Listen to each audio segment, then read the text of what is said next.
முழு முதல் காரணம் எந்த திட்டமிடலும் செய்யாத, முன்னேற்பாடு செய்யாத, வெறும் பகட்டு விளம்பரத்திற்கு மட்டுமே முக்கியத்துவம் கொடுத்திருக்கிற மோடி அரசு. அதாவது மெட்ரோ ரயில் திட்டத்தை பொறுத்தவரை ஏற்கனவே நாங்கள் கேள்வி எழுப்பியிருந்தோம், பட்ஜெட்டிலும் கேள்வி எழுப்பியிருந்தோம். விதி எண் 377 கீழ் இந்த பட்ஜெட் கூட்டத்தொடரிலே கேள்வி எழுப்பிய பொழுது வழக்கமான ஒரு பதிலை அவர்கள் சொல்லியிருக்கிறார்கள். 20 லட்சம் மக்கள் தொகைக்கு மேலே இருக்கிற நகரங்களுக்கு தான் நாங்கள் மெட்ரோ திட்டத்தை கொடுக்க முடியும் என்ற விதியை சொல்லியிருக்கிறார்கள். அந்த விதி தமிழ்நாட்டுக்கு மட்டும்தான் பொருந்துமா, மதுரை கோயம்புத்தூருக்கு மட்டும்தான் பொருந்துமா என்ற கேள்வி எழுப்பியிருக்கிறோம். ஏனென்றால் 20 லட்சத்துக்கும் கீழே இருக்கிற மக்கள் தொகை கீழே இருக்கிற நகரங்களான ஆக்ராவில் துவங்கி பூனேவிலிருந்து பல நகரங்களுக்கு ஒன்றிய அரசு இந்த காலங்களில் அனுமதி கொடுத்திருக்கிறது. அதே போல மக்கள் தொகை நெருக்கம், ஆக்ராவுக்கு கொடுக்கப்பட்ட அனுமதிக்கு காரணம் சுற்றுலா பயணிகள் அதிகம் வருகிற நகரம் என்று. ஆக்ராவோடு ஒப்பிட்டால் 1.5 மடங்கு சுற்றுலா பயணிகள் அதிகம் வருகிற நகரம் மதுரை. எனவே உத்தரப்பிரதேசத்துக்கு பொருந்துகிற நியாயம் மதுரைக்கு ஏன் பொருந்த மறுக்கிறது என்ற கேள்வியை எழுப்பி மதுரை கோயம்புத்தூருக்கு உடனடியாக மெட்ரோ ரயிலுக்கான அனுமதி வழங்க வேண்டும் என்பதை இப்பொழுதும் நாங்கள் வலியுறுத்தி இருக்கின்றோம். அதாவது கடந்த 10 ஆண்டுகளாக அதிமுக அரசு தான் தமிழ்நாட்டில் ஆட்சியில் இருந்தது. ஒரு முறையாவது சட்டமன்றத்தில் மதுரை விமான நிலையத்தை சர்வதேச விமான நிலையமாக ஆக்க வேண்டும் என்ற தீர்மானத்தை நிறைவேற்றியிருந்தால், அதிமுக ஆட்சி காலத்தில் நிறைவேற்றியிருந்தால் சொல்லுங்கள். நாடாளுமன்றத்தில் நான் எத்தனை முறை பேசியிருக்கிறேன் என்பதும், எத்தனை முறை கேள்வி எழுப்பியிருக்கிறேன் என்பதும், ஒன்றிய விமானத்துறை அமைச்சருக்கும் எங்களுக்கும் எத்தனை முறை சண்டை நடந்திருக்கிறது என்பதும், பிரதமரை வைத்துக்கொண்டே வாரணாசி தொகுதி, வாரணாசி விமான நிலையமும் மதுரை விமான நிலையத்தையும் ஒப்பிட்டு பேசிய எல்லா சான்றுகளையும் நாங்கள் பொதுவெளியில் பகிர்ந்து கொண்டே இருக்கிறோம். அது மட்டுமல்ல, 6 மாதத்துக்கு முன்பு மதுரையினுடைய தொழில் வர்த்தக சபை சேம்பர் ஆஃப் காமர்ஸில் நடந்த நிகழ்ச்சியில் நான் ஒரு விஷயத்தை சொன்னேன். இந்த 18வது நாடாளுமன்றம் அமைந்த பிறகு நாடாளுமன்றத்தினுடைய விமான போக்குவரத்து அமைச்சராக ஆகியிருப்பவர் மரியாதைக்குரிய ராம்மோகன் அவர்கள். இவர் கடந்த நாடாளுமன்றத்தில் எங்களது இருக்கையில் பக்கத்து அருகாமையிலே அமர்ந்திருந்தவர், ஒரு நல்ல நண்பர். நிச்சயம் இந்த காலத்தில் மதுரையை சர்வதேச விமான நிலையம் ஆக்குவதற்கு அவர் கூடுதலாக முயற்சி செய்வார் என்று நாங்கள் சொன்னோம்.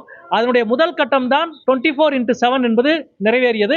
இப்பொழுது 2வது கட்டம் இது நிறைவேறி இருக்கிறது.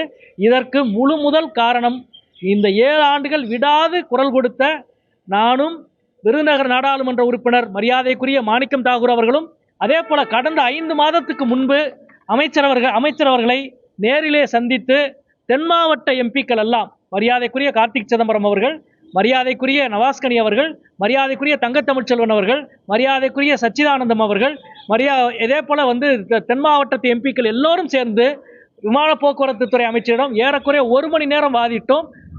மனுவை அளித்து எல்லோரும் சமூக ஊடகங்களில் பகிர்ந்திருக்கிறோம். எனவே இது ஒரு கூட்டு உழைப்பு. இந்த கூட்டு உழைப்பில் எங்களது தோழமை கட்சிகள் இவ்வளவு பெரிய முயற்சியை செய்திருக்கிறார்கள்.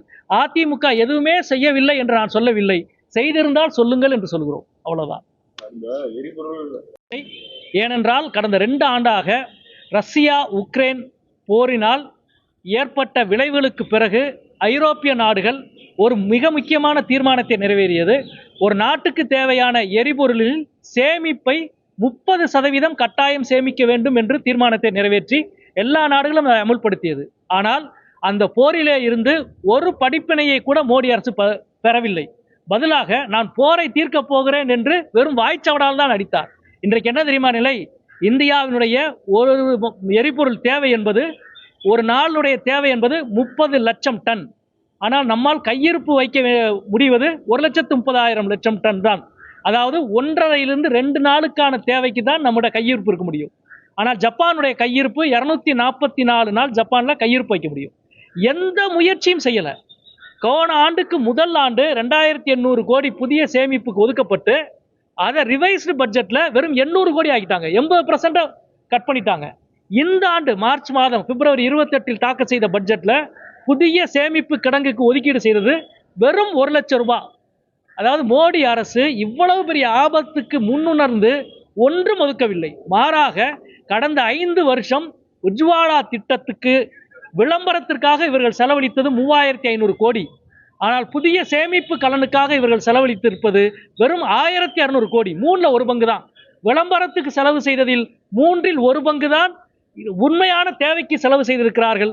அதனால்தான் இன்றைக்கு இவ்வளவு பெரிய பற்றாக்குறையை நாம் அனைவரும் சந்தித்துக் கொண்டிருக்கிறோம். இந்த பற்றாக்குறைக்கு முதல் காரணம் எந்த திட்டமிடலும் செய்யாத, முன்னேற்பாடு செய்யாத, வெறும் பகட்டு விளம்பரத்திற்கு மட்டுமே முக்கியத்துவம் கொடுத்திருக்கிற மோடி அரசு என்பதுதான் முக்கியம். செய்திகளை உடனுக்குடன் தெரிந்து கொள்ள கீழ்கண்ட கேபிள் மற்றும் டிடிஎச் நெட்வொர்க்குகளில் எம்நாடு செய்தி தொலைக்காட்சியை காணுங்கள். பாதகம் செய்பவரை கண்டால் நாம் பயம் கொள்ளலாகாது பாப்பா. மோதி மிதித்துவிடு பாப்பா, அவர் முகத்தில் உமிழ்ந்துவிடு பாப்பா. அண்மை செய்திகளை உடனுக்குடன் தெரிந்து கொள்ள இணைந்திருங்கள் எம்நாடு தொலைக்காட்சியுடன்.